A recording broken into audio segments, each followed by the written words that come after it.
ხვალ არის თვითმმართველობის არჩევნები. საქართველოს მოქალაქეები ქვეყნის მასშტაბით 64 ღმერთს და საკრებულოების 2058 წევრს აირჩევენ. საარჩევნო პროცესს 28 საერთაშორისო და 27 ადგილობრივი ორგანიზაცია დააკვირდება. ანუკი ჩხიკვაძე მოისმინა ცესკოს თავმჯდომარის ბრიფინგი და უფრო მეც მისგან გავიგებთ. ცენტრალური საარჩევნო კომისია მზად არის იმისათვის, რომ ხვალ თვითმმართველობის არჩევნები საქართველოს მასშტაბით მაღალი ხარისხით და საერთაშორისო სტანდარტების დაცვით ჩაატაროს. ცესკოს თავმჯდომარემ აღნიშნა, რომ უწყება მათ შორის მზად არის იმ სავარაუდო პროვოკაციებისთვისაც, რომელთაც ბოლო დღეებია ოპოზიცია და მათი რადიკალური ჯგუფები ანონსებენ. გიორგი კალანდარიშვილმა განმარტა, რომ ამ კუთხით საარჩევნო ადმინისტრაცია და შინაგან საქმეთა სამინისტროს შორის გაფორმდა დამატებითი მემორანდუმი, რათა მოხდეს ასეთი პროვოკაციების პრევენცია სამართლებრივი ჩარჩოების ფარგლებში.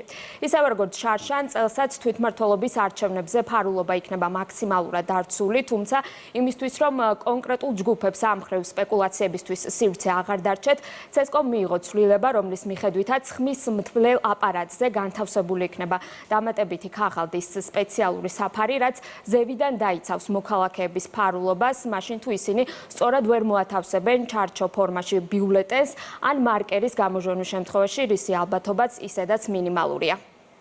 კანონმდებლობა განსაზღვრავს როგორც საარჩევნო უბნის შიგნით, ასევე მის გარეთ გარკვეულ რეგულაციებს, ისევე როგორც კომპეტენციის ფარგლებს უწყებებს შორის. ამასთან დაკავშირებით რამდენიმე კვირის წინ ჩვენ გავაფორმეთ მემორანდუმი შინაგან საქმეთა სამინისტროსთან არჩევნების უსაფრთხო და მშვიდ გარემოში ჩატარების მიზნით, რასთან დაკავშირებითაც ჩვენ გვექნება მჭიდრო კოორდინაცია და თანამშრომლობა, რათა არცეთ კანონსაწინააღმდეგო ქმედებას არ ქონდეს ადგილი, როგორც მინიმუმ იყოს პრევენცირებული, როგორც გასულ წელს, ისევე მიმდინარე არჩევნებისაც ფარულობა იქნება უზრუნველყოფილი. ჩვენ კარგად ვნახეთ გასულ წელს სპეკულაციური შეფასებები და უსაფუძვლო ბრალდებები იმის თაობაზე, რომ თითქოს ბიულეტენის უკანა მხარეს მარკერის გამოჟონის კვალი თითქოს იძლეოდა იმის იდენტიფიცირების შესაძლებლობას ვისმის ამ მორჩეულმა, მაგრამ ეს საბედნიეროდ არ ყოფილა, იმიტომ რომ არ არსებობს არც ერთი მტკიცებულება იმის თაობაზე, რომ რომელიმე იზოლირებულ შემთხვევაში თუნდაც სადმე დაირღვა ამ მომრჩევლის ნება. მივიღეთ ზომები ვენდორ კომპანიასთან ერთად, ხმის მთვრელ აპარატზე განთავსებული იქნება ქაღალდის სპეციალური საფარი, რომელიც უზრუნველყოფს იმას, რომ ჩარჩო ფორმაში თუნდაც არასწორად მოთავსების შემთხვევაში ან მარკერის კვალის უკანა მხარის გამოჟონვის შემთხვევაში არ იყოს სივრცე იმისთვის, რომ თუნდაც ამ კვალის იდენტიფიცირება განხორციელდეს. ვინ შეიძლება იმაზე მეტად კომპეტენტური და პროფესიონალი იყოს, თუ არა და საარჩევნო ადმინისტრატორები, განსაკუთრებით ისეთი ქვეყნებიდან, რომელიც ჩამოთვალე, ეს ადამიანები, ეს დელეგატები იმყოფებიან ქვეყანაში. ხვალ საქართველოში საარჩევნო პროცესს 28 საერთაშორისო და 27 ადგილობრივი სადამკვირვებლო ორგანიზაცია დააკვირდება. დღეს მთელი დღის განმავლობაში სხვადასხვა ქვეყნის საარჩევნო ადმინისტრაციებთან და საერთაშორისო ორგანიზაციებთან სამუშაო შეხვედრები გაიმართება, რომლის ფარგლებშიც საარჩევნო პროცესში მონაწილეობისთვის მნიშვნელოვან და საჭირო ინფორმაციას მათ ცესკოს თავმჯდომარე პირადად მიაწვდის. საქართველოში წინა საარჩევნო პროცესს სადამკვირვებლო ორგანიზაციები აქტიურად აკვირდებოდნენ, მათი განცხადებით იყო კონკრეტული ფაქტები, თუმცა საერთო ჯამში წინა საარჩევნო პროცესში მშვიდ გარემოში წარიმართა. შემთხვევითი შერჩევის პრინციპი დავაკვირდებით მთელი ქვეყნის მასშტაბით 130 უბანს.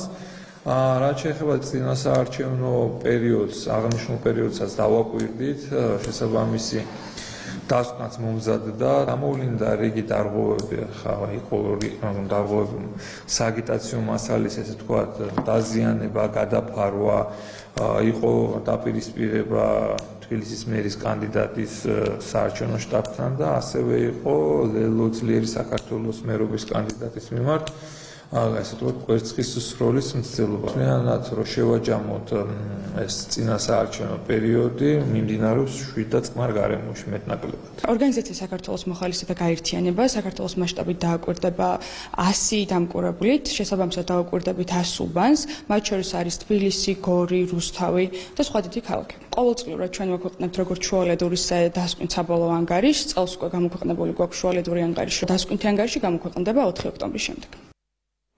ყველა საარჩევნო უბანი მზად არის ამომრჩევლთა მისაღებად. კენჭისყრის პროცესი კი დილის 8 საათიდან დაიწყება. ამომრჩეველმა თან უნდა იქონიოს საქართველოს მოქალაქის მოქმედი პირადობის მოწმობა ან პასპორტი. ცენტრალური საარჩევნო კომისია საკუთარი უფლებამოსილების ფარგლებში გააკეთებს ყველაფერს, რათა მოქალაქეებმა არჩევანი მშვიდ და თავისუფალ გარემოში გააკეთონ.